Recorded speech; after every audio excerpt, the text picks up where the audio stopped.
thanks again for being here with us. We have JoAnn Crohn. She's author, parent educator, a teacher, and the founder of No Guilt Mom. She's going to be talking to us about you're probably doing too much. And as mothers, all of us can relate to that. JoAnn, thank you so much for being here with me.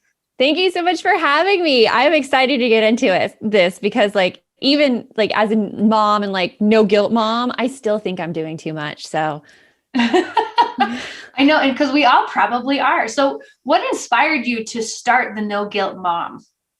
So I was an elementary school teacher for many years. And when my son was born, and he was my second child, he was born in July, and I didn't want the class to start with a sub.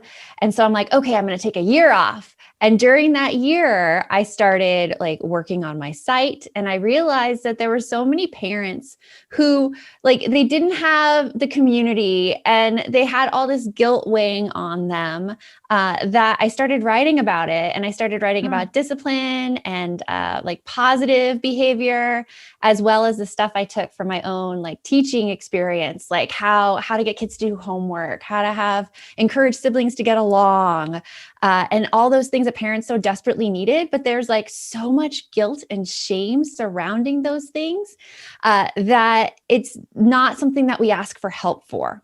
So I really wanted to be that source that parents could turn to and be like, it's not you. There are total ways around this. And let me show you how. I think that is so cool that you wanted to do this because you were seeing how desperately these parents needed that type of help. So you introduce Juggling All the Balls, BALLS. What do each of those letters represent? You got to love a good acronym. We're all about the good acronyms. Oh yeah, I love it. Makes it way easier to remember, that's for sure. Yeah. So BALLS stands for boundaries, aids, and that's visual aids, learning aids, whatever. Loose, laws, and subcontract. And we just like to say we go balls. And it's just funny. I mean, you can't pretend that wasn't the first thing that came to my brain. So I'm glad that you pointed that out. You're balls. And I'm like, really? That's awesome. All right. Well, let's start with boundaries. What exactly do you mean by boundaries?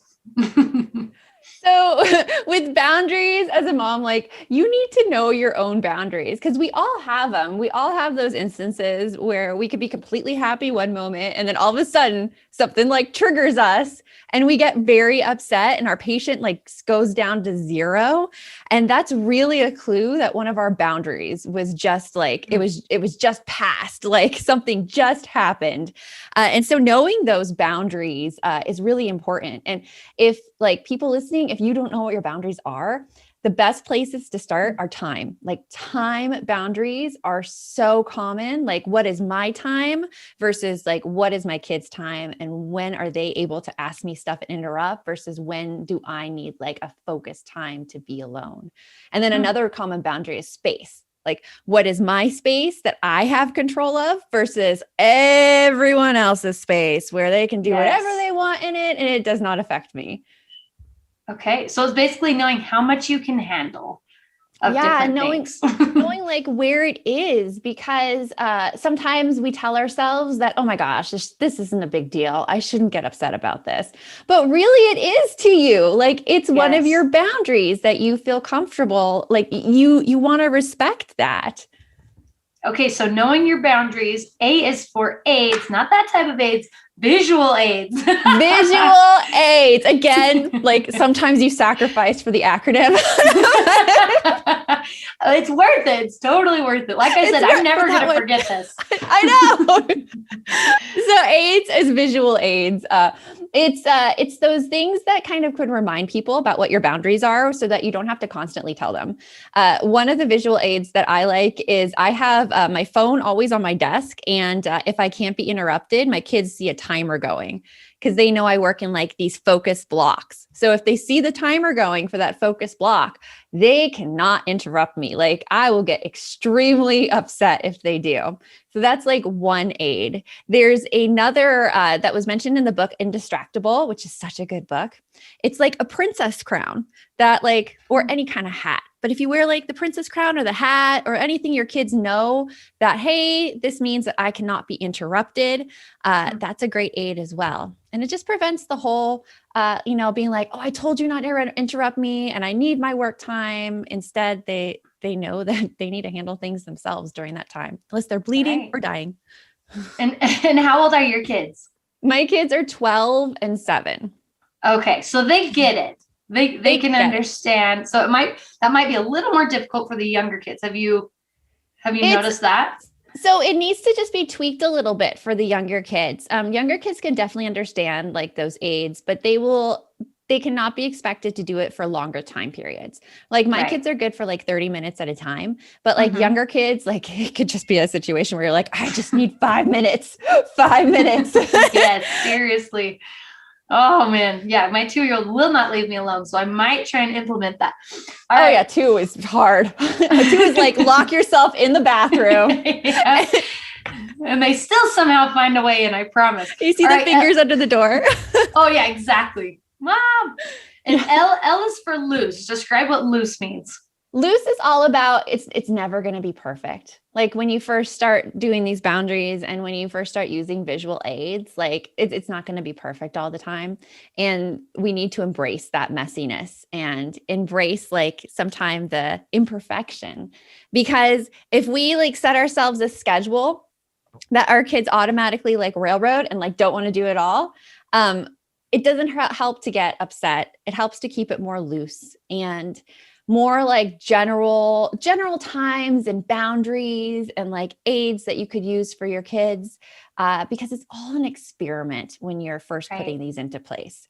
You're seeing what takes, what works, what's really easy for your kids to understand, and what works for you, what you actually remember and what works like with your brain. So when you're first starting this, keep it loose. Don't expect perfection, because the road to actually getting more time for yourself is it's going to be messy. Right. And I can imagine there's probably a lot of experimentation, seeing what actually works and what does not. There is. And sometimes you might put something into place, like a boundary, and you're like, you know what, this boundary, it really isn't that important to me. But decision and putting that boundary is giving you so much information that when you start like using it and start enforcing it, you might see, oh, it's really not that, but it might be this. And then you can go and figure out exactly what boundary you need to set for yourself and your time to really make sure you're happy. I love that. L is for laws. Describe to us what that means. So once you have like your boundaries pretty much in your head, or once you have some ideas of visual aids that you want to use, you need to communicate those to your family. And a lot of times people will just put up a general, like, don't bother me in this time. But kids like immediately go past that. So they have to be brought into the decision making. And the best way to do this is through family meetings. Or if you don't do family meetings, you can do it at the dinner table. And just first saying like your reasons for the law. Be like, for here, it's always for me about my work time. Like if I'm interrupted when I'm writing, it'll take forever to get back on my train of thought. Right. So I would bring it up to my kids and I'd say like, okay, like I just need this time, this focused time to work. And I cannot have you come in and disturb me during like these hours. And then I give it to them. I'm just silent after that. And I hear what they think about it, because they're always going to have some sort of like, well, what if I need this? And what if I need that? And those are the times to answer those questions and maybe like redesign like the law a bit. But it's all about communicating what you need, making sure that your family is heard, and making a law from there. I love that. And that's worked pretty well with your kids and just kind of the communication back and forth. And are they happy with it? Does it seem like they're okay with it? They're totally okay with it now. But remember, loose. It was messy. Like when you first start putting these things into place, like kids fight back because they want your undivided attention whenever they so desire. And so, yeah, it's almost like, it's like a training thing. It's first saying like, I need this time. And then you're really tested the first time that they come in and they're like, oh, mom, like I need some more waffles or something.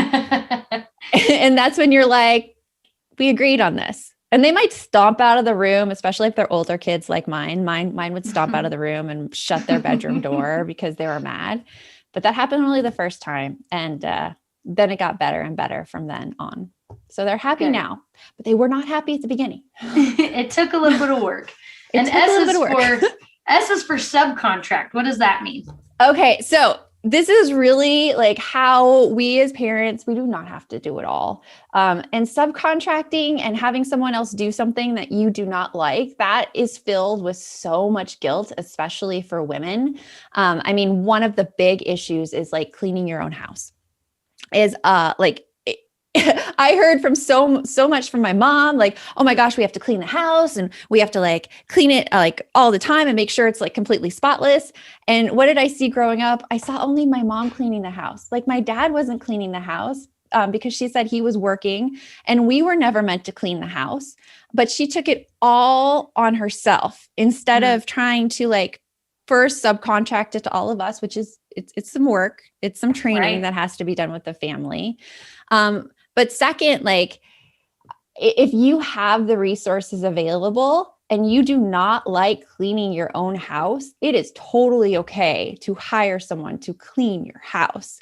I hire someone to come in once every 2 weeks to clean the house because we don't like it. And it does not mean, it doesn't mean we're lazy. It doesn't mean like we're wasting money. It means we have set our priorities as a family and cleaning the house is not one of them.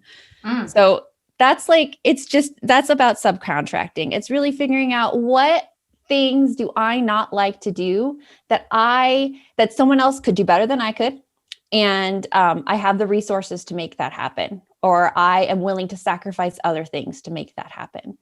And then make it happen. This could be like subcontracting school to your child's teacher if you're back in in-person learning, or even in virtual learning, like not being your kid's teacher, but rather putting it back to the school and to the classroom and being like, okay, you need to go ask your teacher about this. You need to go ask your teacher about this, and subcontracting all of that to the school instead of trying to take it on yourself when you don't even like it.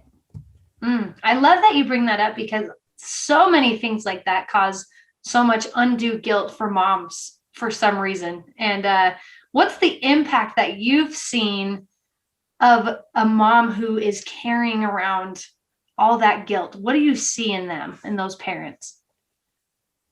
I see the overwhelm, the almost expectation that they have to do it all. And if they don't do it all, they're somehow failing. So this comes up a lot with moms and homework, because that's one of the things I help parents with, getting a homework routine for their kids. And many parents, like the kids will bring their homework and then they won't do it. Or like it'll be fighting like for like head to head, and homework takes like 2 to 3 hours each night, and mom's not happy and kids not happy, but they think that this is the thing that has to be done so that their child will be successful in the future.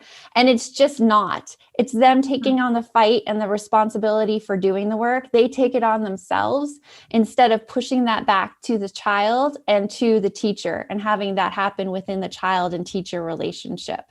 But it just causes fighting, and it's miserable. It is miserable when you see someone in this situation. Like my heart goes out to them because I was once there and I know how it feels.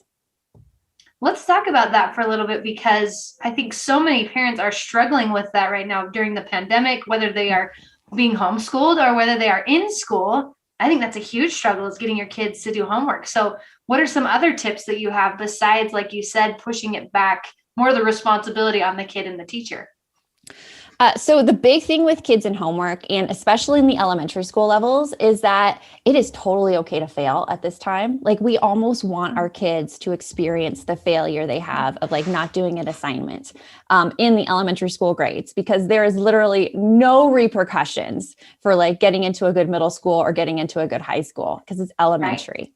Right. So if they're not doing the homework now, first of all, we're in a like horrible situation. I mean, this pandemic, it's awful. Like there is no planning around it. And the only thing that we can do as parents is to keep a positive relationship going with our kids. Like that is first. And then homework and missing assignments come second during this time, because there's so much collective stress around right now that it's not even a worry. So parents who have a hard time getting their kids to do the homework, the first thing is to transfer that problem over to the kids. It's to say, okay, I got an email from your teacher. Here's what it says. I had to do that doing virtual schooling. I just gave it to my second grader. I'm like, here's what she says you're missing. And then we say to ask. So like ask the question, what's your plan to solve it? And then they might be silent. and I don't know. Yeah, they'll go, I don't know, because they usually expect us to tell them what they're going to do now. And that's why they're like, I don't know. And so you have to let that uncomfortable silence happen. And sometimes it takes like 10 seconds and sometimes it takes 30 seconds. Like I literally have to sit on my hands and count in my head. And it becomes a game as to how high I can count up to in my head before my kids will give me an answer. Like that's the only way I can stay silent. Oh, man. But when they do, they will give you an answer, and it'll probably be an answer. It won't be the first thing that you thought of on how to do it, or it might be an even easier solution than you thought of. I mean, you probably think, oh my gosh, like I'm going to have to like take away some activities or something to get them to do missing assignments. And your kid's response might be, I'll just do it. Great. That's what my son, that's what my son has always surprised me with. I'm like, okay, what do we do here? And he'll be like, I'll just do it. I'm like, okay. and does he follow through? Has he followed through? He did. He followed through because it was him who came up with the problem solving solution. And then I stayed out of it. So we have to know that they do have the ability to problem solve. So I threw at you another acronym there. That was TASK. That was just keep conversations on task, transfer the power, ask the question, stay silent, and know that they can problem solve. Oh, I love that. So do you feel like that kids can handle a lot more responsibility than a lot of parents think?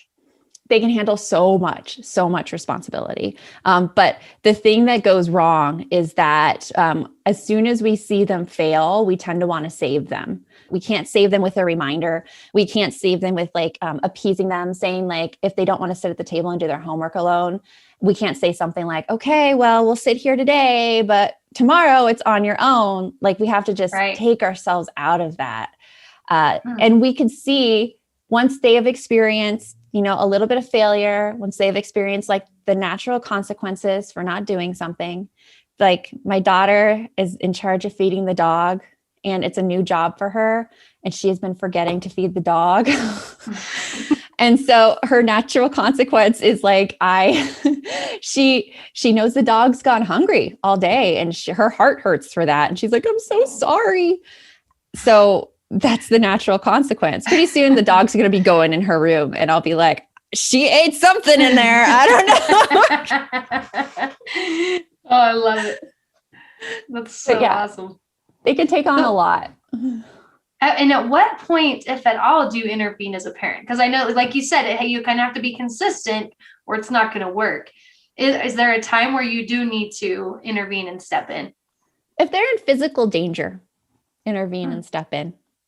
But I mean, stuff like most stuff that we encounter every day, we don't need to step in. Like if they're fighting with their sibling, it's probably better we don't step in.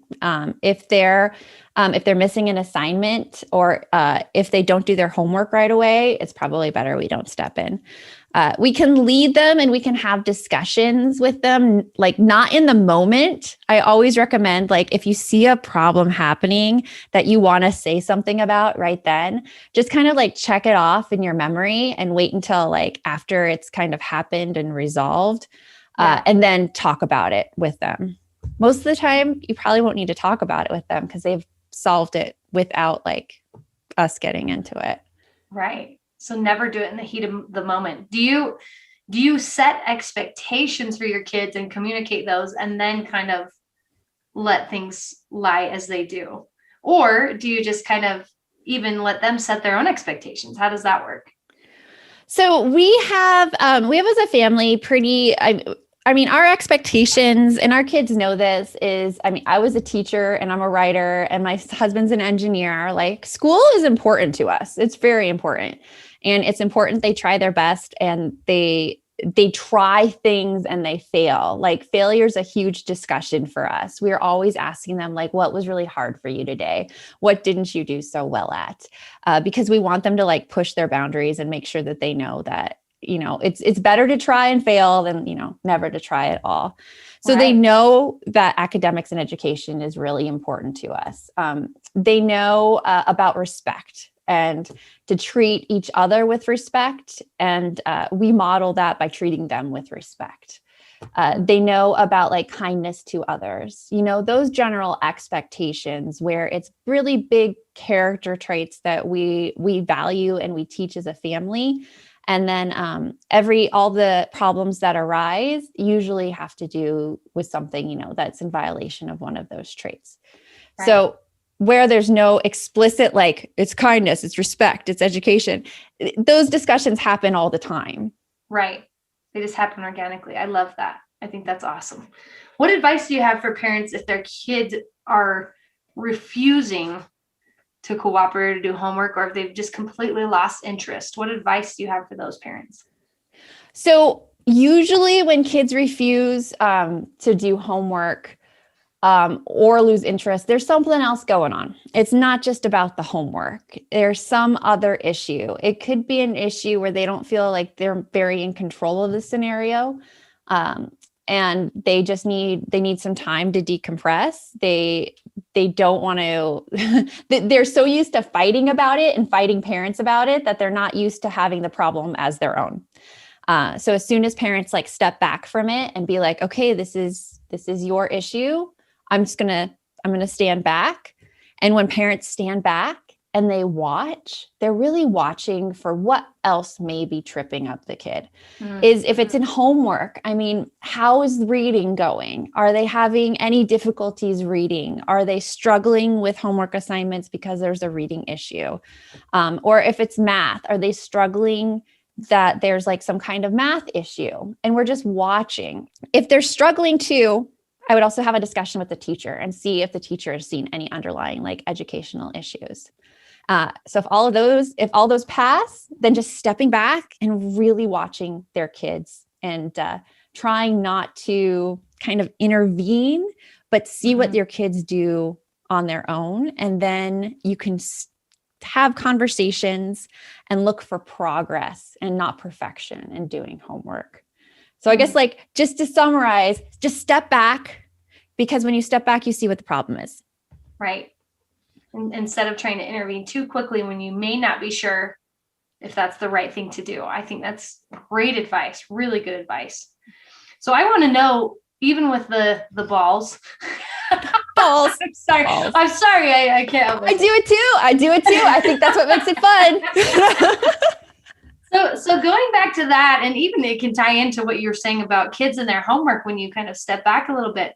What have you seen when you have seen a mom implement these things that maybe had so much mom guilt and all this, and then they implement your little program? What impact has that had on their life? It's completely changed their family dynamic. We have so many stories of parents who are just fighting with their kids over homework. And this goes from like kindergartners all the way up to middle schoolers, which is what our two programs really cover. And there was this kindergarten family where the daughter would come home from school and she'd have to go to a sitter first for 2 hours. And then her mom was always home at night, but her dad was always home in the morning. And so they would fight about how this little kindergartner should do her homework. Like, should she do it at the kitchen table? What time should she do it at? Like, should she stay focused the whole time? Should she have breaks? And it was just driving them all mad. And so then they gave control over to this 5-year-old. Like, the 5-year-old watched the videos, and she learned kind of how to structure her routine with her mom, because she's 5. Yeah. But then she turned to them and she told them what she wanted. She's like, I'm going to do it here. I'm going to do it right now. And they gave it to her and she totally took over. So that fight that they were having, it just disappeared. It completely changed their family dynamic. Mom didn't have to nag anymore. Mom and dad didn't have to fight about homework anymore. It's an amazing transformation when we give them more responsibility to our kids. That's so cool. So what would be the number one takeaway that you want moms to remember from all of this? So the number one thing is, I think there's so much beauty in mistakes and failure. Like there's so much wonderfulness that comes out of it. And we try to sometimes prevent that because first we want things to run really efficiently. and usually we're trying to get to things on time, less so during this pandemic, but like we want things to run orderly. Also, sometimes we prevent mistakes because we don't want things to be so hard on our kids. Like we don't like to see them experience like the tears and the frustration. But once you step back and you let them make mistakes, you then, instead of being like that person who's nagging and reminding, you're that person who's like, I'm so sorry. Like that's happened to me. I know how that feels. And so it develops an even closer relationship with your kid when you can take that role versus the nagging and the reminding. And your kid learns more from making the mistake than they do from you telling them what might happen if they do such and such. So there's so much beauty in mistakes and failure. And you become more of the safe place for your kid instead of the place they don't want to be because you're constantly nagging. Yeah, like I mean, we were in car drop-off line once, and all of a sudden my son's like, oh my gosh, I forgot my library book. I have to return my library book. And like we live like less than a mile from the school. It would have been pretty easy for me to get on a car line, drive home, and then drive back, but it would also have been like a lot more stress. Right. And so I'm like, oh, I'm so sorry, bud. And he looks at me, he's like, can you go home and get it? And I said, no, we can't go home and get it right now. That would be really stressful. But like, I totally know how it feels. And I know how it feels like to feel like you're going to get in trouble with your teacher and everything. And then I was able to talk with him just about the feelings instead of like either saving him or being like, you really need to remember this. Like, this is such an imposition for me. Good for him. That's awesome. Yeah. I love that. So my last question for you is, because since the theme of our conference is Confessions of an Imperfect Mother, I want to know if you have any examples of a time you made, it doesn't have to be a huge mistake, but a mistake in your parenting journey, but then everything turned out okay. Yeah. I mean, I do this weekly. I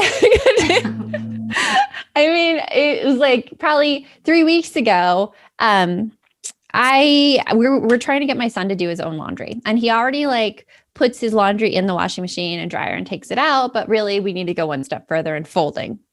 So his laundry came out and I'm like, hey bud, when are you going to fold? And he's like, oh, I'll do it tomorrow. Like when you're working. Tomorrow comes. I ask him that night. I'm like, so like, when are you going to fold? He's like, oh, I'm not going to do it. I'm not going to fold my laundry.